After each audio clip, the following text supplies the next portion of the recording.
Good morning. My name is David Rose. I am a serial entrepreneur turned serial investor. And by the use of pitching PowerPoints to VCs, I have personally raised tens of millions of dollars from VCs through PowerPoint pitches. And then turning around to the other side of the equation, I have personally supervised the investment of tens of millions of dollars into companies who have been pitching me with PowerPoint presentations. So I think it's safe to say I know a little bit about the process of pitching. So the very first question that you've all got to figure out is, what is the single most important thing that a VC is looking for when you come to them pitching your new business idea? And there are obviously all kinds of things. There are business models, and there are financials, and there are markets, and there is that. Overall, of all the things that you have to do, what is the single most important thing the VC is going to be investing in? Somebody? What? People. People. You. That's it. You are the person. And so therefore, the entire purpose of a VC pitch is to convince them that you are the entrepreneur in whom they are going to invest their money and make a lot of money in return. Now, how do you do this? You can't just walk up and say, hi, I'm a really good guy and a good girl and you should really invest in me, right?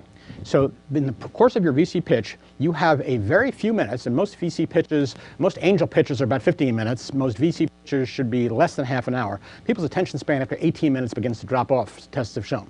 So in that 18 minutes or 10 minutes or 5 minutes, you have to convey a whole bunch of different characteristics. You actually have to convey about 10 different characteristics while you're standing up there. What's the single most important thing you've got to convey? What? Integrity. Boy, oh boy, oh boy. And that's a straight line. Look at that right over there. And I didn't even prompt him. You're right, integrity. Because that's the key thing. I would much rather invest in somebody, take a chance in somebody who I know is straight than somebody where there's any possible question of, who are they looking out for and what's going on. So the most important thing is integrity. And what's the second most important thing after integrity? Let's see if you can get this one. Close enough. Passion.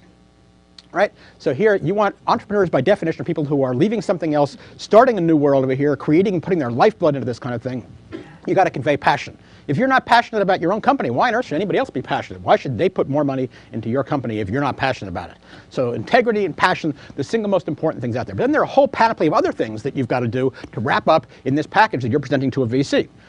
Experience. You've got to be able to say, hey, I've done this before, and done this before is starting an enterprise and creating value and taking something from beginning to end. So that's why VCs love to fund serial entrepreneurs, because even if you didn't do it right the first time, you've learned the lessons which are going to stand you in very good stead the next time.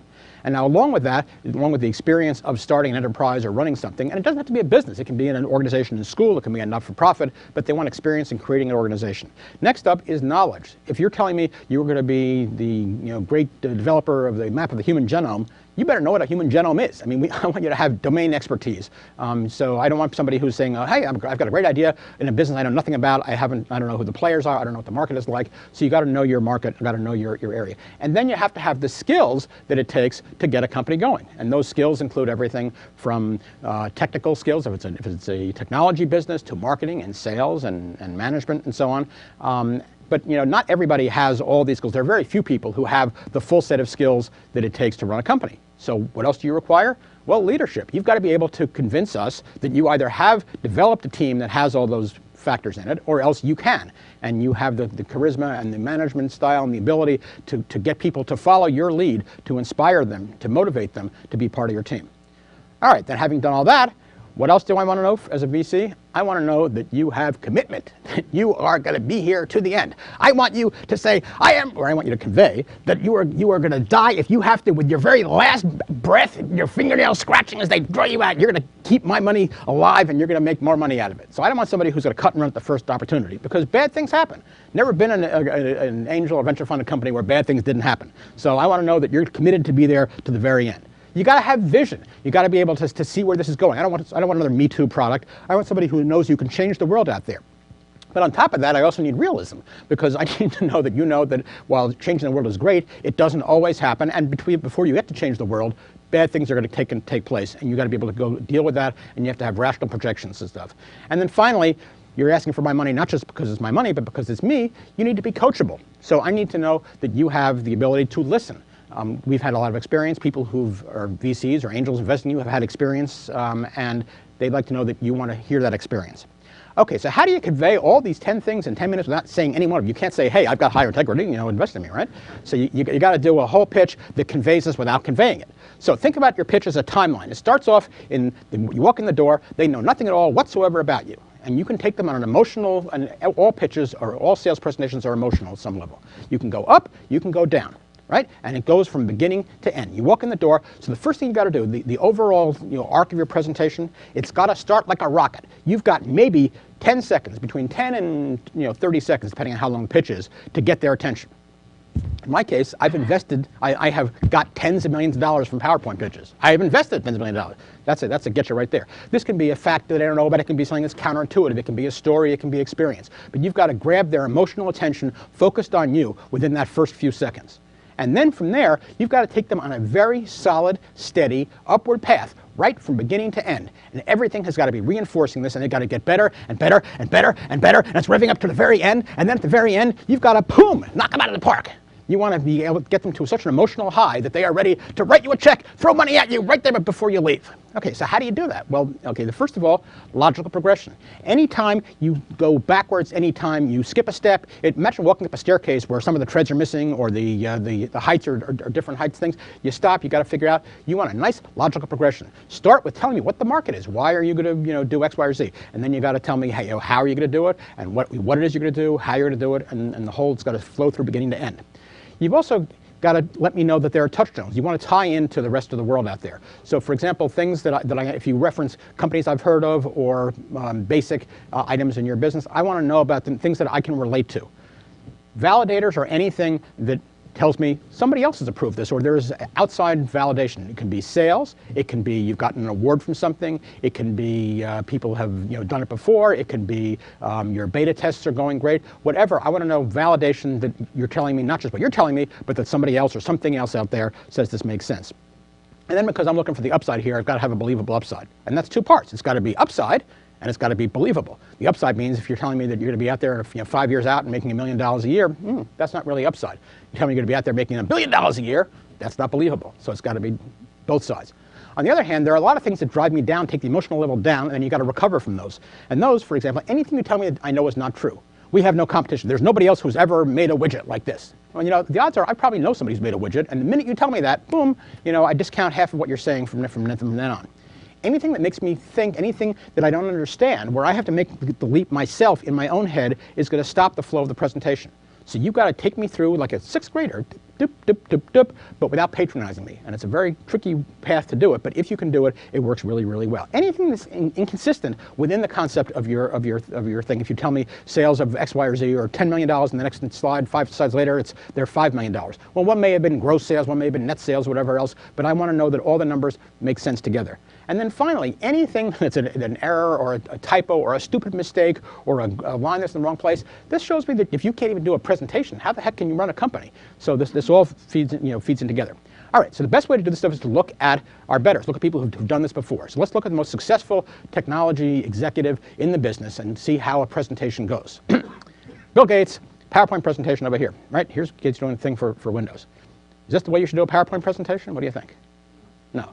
Who do you think we should look at as our role model? Oh, isn't that funny? Another straight line over here. Yes, okay. Steve Jobs.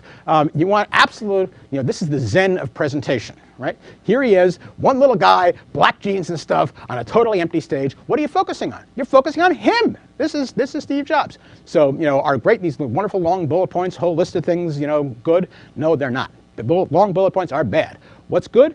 Short bullet points. But you know what? Even better than short bullet points are no bullet points, just give me the headline over here. And you know what? How many bullet points or headlines does Steve Jobs use? Basically none. What do? Best of all, images. Just a simple image. I look at the image, a picture's worth 1,000 words. You look at the image, and then you see that, and you grok the whole thing, and then you come back to me, and you're focused on me, and why I'm such a great guy, and why you want to invest in me, and why this whole thing makes sense. So with that said, we only have a very, very short time, so let's run through the things you've got to include in your presentation. Well, first of all, start out, none of these big long title slides with blah, blah, blah, blah, blah, blah, and I'm presenting to so-and-so and such a date. I know the date, I know who I am, I know you're presenting, I don't need all that. Just give me your company logo. And I look at the logo, and it sort of ties it in my brain, and then I come back to you. I'm focused on you, okay? You do that. give me a quick 15-second or 30-second intro, grab my attention, and then you want to give me a quick business overview. This is not a 5-minute pitch. This is 2 sentences. We build widgets for the XYZ market, or we sell services to help somebody do X, whatever. And that is like the picture on the outside of a jigsaw puzzle box. That lets me know the context. It gives me the armature for the whole thing that you're going to be going through. And it lets me put everything else in relation to something that you've already told me. So then you got to walk me through, show me who your management team is. It's helpful if you've had experience, you've done this kind of thing before. I want to know the market, the size of the market. Why is this market worth getting at over here? I want to know your product. That's very important. Now, this is not a product pitch, not a sales pitch. I don't want to know all the ins and outs and the gazintas and gazatas and stuff. I just want to know, what the heck is it? If it's a website, show me a screenshot of your website. If it's a, don't do a live demo. No, never do a live demo. Do a canned demo, or do something that lets me know why people are going to buy whatever it is. Then I want to know, now that I know what you're selling, tell me how you make money on it. For every X you sell, you get Y. You do services of Z. I want to know what the business model is on a sort of per unit basis, or for the actual product that you're selling. I want to know who you're selling this thing to in terms of customers, and I want to know if you have any relationships that are going to be special to help you, whether you have a distribution relationship with somebody, or you have a producing partner, or a, again, validation. This helps to say you're bigger than just one little thing over here. But then everybody has competition. There's never been something that doesn't have competition. Even if the competition is the old way of doing something, I want to know exactly what your competition is, and then that will help me judge how you fit into the whole operation over here. But then I want to know how you're special. If I know what your competition does, how are you going to prevent your competition from eating your lunch over here? And then all this ties into the financial overview. And you cannot do a VC pitch without giving me your financials. I want to know a year or 2 back, or as long as you've been in existence. And I want to know 3 or 4 or 5 years forward. 5 is a bit much, probably 4 is rational. And I want to know how that business model that you show me on a product basis is going to translate into a company model. And how many widgets are you going to sell? And you're making X amount per widget. I want to know what the driver is. We're going to have 1,000 customers this year and 10,000 next year. And our revenues are going to go this, that, and the other thing. And so that gives me the whole picture for the next several years in which I'm investing. And I want to know how the money you're going to get from me is going to help you get there. You're going to open an offshore plant in China. You're going to spend it all on sales and marketing. You're going to go to Tahiti or whatever out there. But then comes the ask. This is where you tell me how much you actually want to get. You're looking for $5 million at what kind of valuation? $2 million, $100,000. What's the money in so far? Who invested? I hope you invested personally, because I'm following on. If you can't invest in your own thing, why should I invest in it? So I'd like to know if you have friends and family or angel investors in there, or you had more VCs before. What's the capital structure up until this point? And then finally, having done all that, you've now told me the whole thing. So now you're going to bring it back to the conclusion. This is that rocket going up. So hopefully everything has been positive, positive, positive, more positive, and everything you say clicks with me and makes it all make sense. And I'm thinking, this is really, really great. And then you take me back to your logo, just your logo on the screen. And I look at the logo, okay, well, good. Now I come back to you, nothing else to look at, right? And now you're going to wrap it up and tie it up here. And you're going to give me the final, boom, the final pitch that's going to send me into space. Now, in the process of doing this over here, how do you remember what the sequence is and do is? You've noticed here that I'm not looking at the screen, right? The screen, actually, in this room is set up so it's in front of me, so I couldn't even see it if I wanted to. So now how do I know what's going on here? Well, I've got a laptop in front of me. But you're looking at me and you're looking at this. What do you think I'm looking at? Think I'm looking at that? No. I'm looking actually at a special version of PowerPoint over here, which shows me the slides ahead, the slides behind, my notes from here, so I can see what's going on. PowerPoint has this built into every copy of PowerPoint that's shipped. If you use Apple's Keynote, it's got an even better version in Keynote. And then there's another program called Ovation you can get from Adobe that they just bought last summer, which actually helps you run with whole timers and lets you figure out what's going on. So here's my wrap up for the take you to the moon, right? David's, I usually do a top 10. We don't have time for top 10. So David's top 5 presentation tips. Number 1, always use presenter mode or Ovation or presenter tools, because it lets you know exactly where you're going. It helps you pace yourself. It gives you a timer, so we're going to end on time in the whole bit. Number 4, always use remote control. Have you seen me touch the computer? No, you haven't. Why not? Because I'm using remote control over here. Always use remote control. Number 3, the handouts you give are not your presentation. If you follow my suggestions, you're going to have a very spare, very Zen-like presentation, which is great for conveying who you are and getting people emotionally involved, but it's not really good as a handout. You want to have a handout that gives a lot more information, because the handout has to stand without you over here. Number 3, don't read your speech. Can you imagine, well, you should invest in my company because it's really good? Doesn't work, right? Don't read a speech. And the number 1 presentation tip, never, ever look at the screen. You're making a connection with your audience over here, and you always want to do a one-on-one connection, and the screen should come visually behind you and supplement what you're doing instead of replace you.